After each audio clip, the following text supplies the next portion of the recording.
always a chance to change somebody else's life. Let's all do something good today. Hey y'all, welcome to Dad Does Dinner. I'm Chase and so glad you can join me today for a Sunday pot roast. The popularity of Dad Does Dinner has increased exponentially and viewership has grown far and wide. I now have more YouTube subscribers than I do fingers and toes. How about that?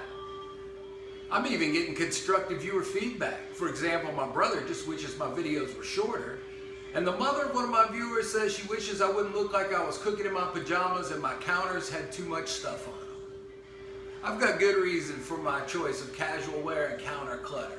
You see, I know you're at home sitting on the couch in your sweatpants, eating Doritos and binge watching Tiger King. And when you flip over to one of my videos, that you want to be relatable to the person on the screen. That you want to look at me and know that you could do that in your own kitchen.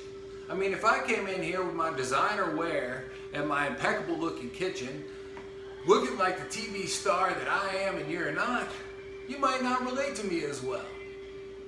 But today, I decided to clean up a little bit. So Mama Q, this one's for you.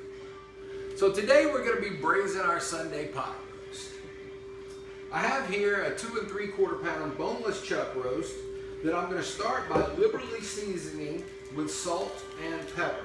Now I've had this sitting out for about an hour trying to bring the chill off of this because we're going to sear this roast. When you sear something, you definitely want the chill taken off of it so you have less chance of steaming your roast and you're not going to be able to brown it as successfully. So we put just a healthy amount of salt and pepper. It's also important to pat this roast dry, get all the moisture off of it that you can. So I got a good amount of salt and pepper on here, and now I'm going to lightly dust this in some flour. You don't want too much flour here, just a light dusting, and this will really help you create those brown bits that are full of flavor when you go to deglaze the bottom of the pan. It's important to get your pan to the right temperature when searing meat. You know, often I hear my TV co-stars say you want a screaming hot pan, turn your stove all the way up to high. I don't know what kind of equipment they're working with. When I do that, I turn that up to high. It takes about 37 seconds for anything I put in it to turn instantly to charcoal. So mine, I turn up to about medium high. Meat will sear at any temperature between 300 degrees and 500 degrees. You do want this closer to 500 degrees. Any hotter than that, and you go from searing the meat to burning the meat. You may remember your grandmother saying we sear the meat so we can seal in the juices. This is kind of a myth. Actually, when you sear meat like this, you're expanding those protein cells. And believe it or not, a non-seared piece of meat will be juicier than a seared piece of meat.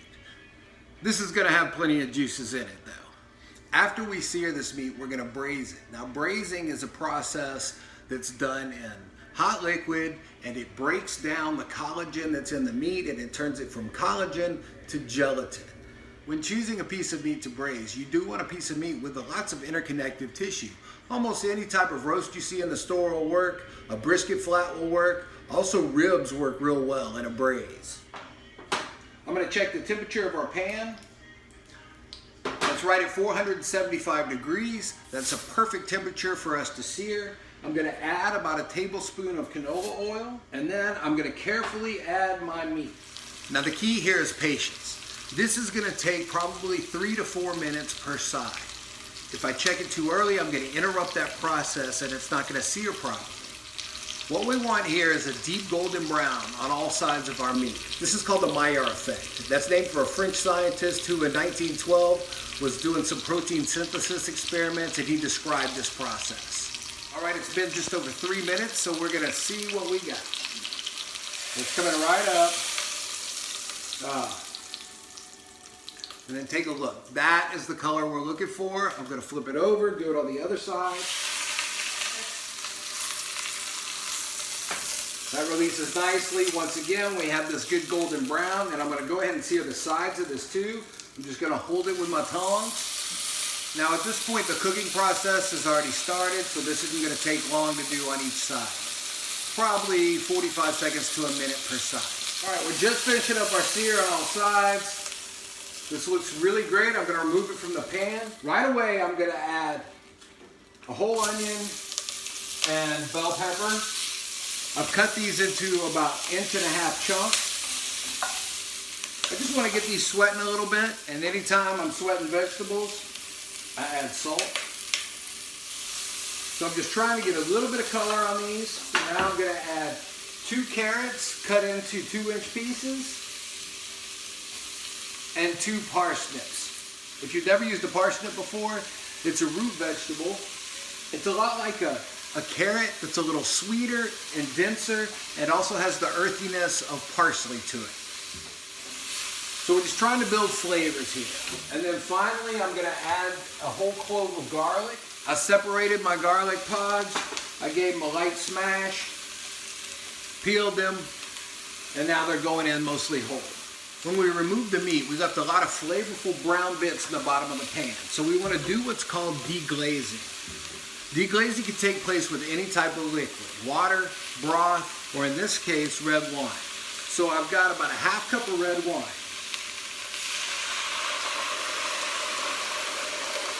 And as that liquid goes in, I'm going to take my wooden spoon and I'm going to pull those brown bits off the bottom of the pan. And we're really building some flavor. If you don't want to use wine, feel free to use beef broth here. I've turned my heat down to a medium-low, and now we're going to really start building some flavor.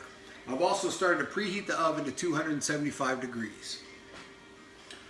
Now, Reed Drummond and Alton Brown are often in my living room, and I really like how they do roasts, and I've borrowed a little bit from one and a little bit from the other, added my own flavors to it.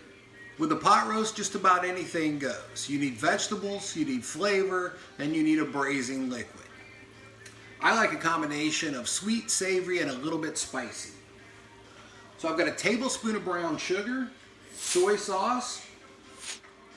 If I've got fresh thyme, then I'll throw in 4 or 5 sprigs of fresh thyme. In this case, I'm going to use a 1/2 teaspoon of dried thyme. And now I'll add a 1/2 cup of roughly chopped dried apricots. Any dried fruit that you like will work here. And if you don't have any dried fruit, I've used fig preserves, apricot preserves, anything to add kind of a fruity sweetness to it. This will really help when you're making your gravy out of this. Because I like it a little bit spicy, I'm going to add a whole chipotle. Anytime you're doing any type of braise, you need some acid in your braising liquid, and that helps break down the collagens. I've got 6 grape tomatoes here that are just at the end of their shelf life. I'm going to throw those in. And then also for richness and acidity, I'm going to add about 2 tablespoons of tomato paste. Now we'll give this a stir. So far I have the liquid from my wine and the natural juices that have come out of the vegetables, and it's starting to make a nice gravy in the pot. And I know I'll need 2 to 3 cups of beef broth. I'm going to go ahead and add about 1 cup right now to help all of this come together. Homemade beef broth is even better. Of course, the box works just fine. This already smells deep and rich. And I'm going to let this come to just a light simmer. I'm going to give it another stir. And now I'm going to add our roast. So lay the roast in. When braising, you don't want to cover your meat completely in liquid because then that becomes boiling.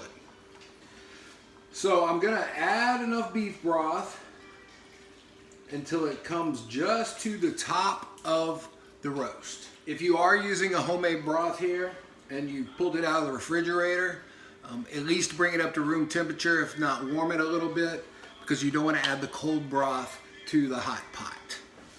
So now that I've added the broth, I'm going to turn my heat back up to a medium high. I'm going to quickly bring this to a simmer, but not to a full rolling boil. So this has come to a light simmer. I'm going to cover this and put it in the oven. It's a 275 degree oven. This is going to take somewhere between 3 and 4 hours. You want this to become just fork tender. Any more than that, and you'll actually start drying out the meat. I'd like to give a quick shout out to Mike and the crew at One Arm Brewing and Barbecue. That's a mini micro brewery and barbecue joint in San Angelo, Texas, home of the all-you-can-eat endless sausage platter. Mike and his crew do a lot of good work for the community there in San Angelo, Texas. Just the other day, had a free salsa giveaway. And that grilled salsa, it is something special. Hope you saved me some, Mike. The outbreak of the coronavirus has had far-reaching effects to all our lives to some extent or another. Don't forget to take time to give somebody a smile. Do something good for somebody else. So whether you're celebrating Easter, Passover, or just having some quiet time to yourself, don't forget to be grateful for what you have in your life. Find gratitude in everything you do. I'm going to do a quick and easy dish of rice and vegetables to go with our roast. In my pan, I've got 1.5 tablespoons of butter, a diced carrot, and half a diced onion. Just when my vegetables start to soften, I'm going to add a cup of rice. I spread the rice out evenly in the pan, let it set for a minute, just till it starts to brown. Just when the rice starts to turn brown, I'm going to add the rest of my vegetables. This is a great way to add vegetables that are in your crisper, ready to be eaten. In this case, I've done a rough chop on some cauliflower and some squash. After about another minute in the pan, I add the cooking liquid. In this case, I'm using beef broth. This will help echo the flavor of the roast. And because I have vegetables in with my rice, I don't need quite as much liquid as I normally would. So normally this would be 2 cups of liquid. In this case, I'm doing about 1 2/3 cups. Go ahead and turn my heat up to high, and I want to bring this to a boil. While waiting for this to boil, I'm going to check the roast. Oh, it's looking good. I think probably another 30 minutes on this roast. This has just come to a boil. I'm going to reduce this down to a very low heat, cover, and simmer. After 15 minutes, I didn't need to add any more liquid, so I give it another 5 minutes. So now let's see what we look like. And there's no liquid left in the bottom of the pan. That's just what I want. Now I'm going to add about 1/2 cup of frozen peas. Cover, let the steam from the rice cook those. I'll fluff this right before we're about to eat. Just pulled our roast out of the oven after 3.5 hours. I can just insert a fork into it and start to pull it apart, so it is done. All right, here you can see that where the sections were joined by the larger pieces of connective tissue that dissolved away, and so this came out in several different sections. It's tender, it smells great. Now I'm gonna cover this and make the gravy. I made sure to remove my rosemary stem. Also, if you use a bay leaf in this, make sure you pull that out too before you make the gravy. For the gravy, I like to simply take an immersion blender, put it in, and blend all of this up. If you don't have an immersion blender, you can carefully ladle this into a regular blender. If you do that, make sure you put a towel over the top and not the lid, otherwise that lid will pop off. So all of those vegetables are nice and soft. The carrots and the parsnip kind of act as a thickener to this. All right, this is rich, smooth, and creamy. Oh, that's really good. You can really taste the vegetables. It's got a little bit of sweetness from that fruit and brown sugar, and just the right amount of smoky spice from that chipotle. Let's fluff the rice. Look how colorful the rice looks. Now we are ready to plate and serve. All right, I got everything on the plate. I always add a little parsley to make it look like I know what the hell I'm doing. Now let's give it a taste. That meat is moist, tender, full of flavor. What really makes it is that rich gravy. Now let me try the rice. Adding broth to your rice really makes all the difference. That rice is full of flavor. It's got kind of that beefiness that echoes our pot roast, the fresh vegetables, and the way we cook those peas right there at the end, they still have a nice little pop to them. This is a great meal for your Sunday dinner. Hope you enjoy. We'll see you next time. A friendly smile's a tiny price to pay. Let's all do something good today.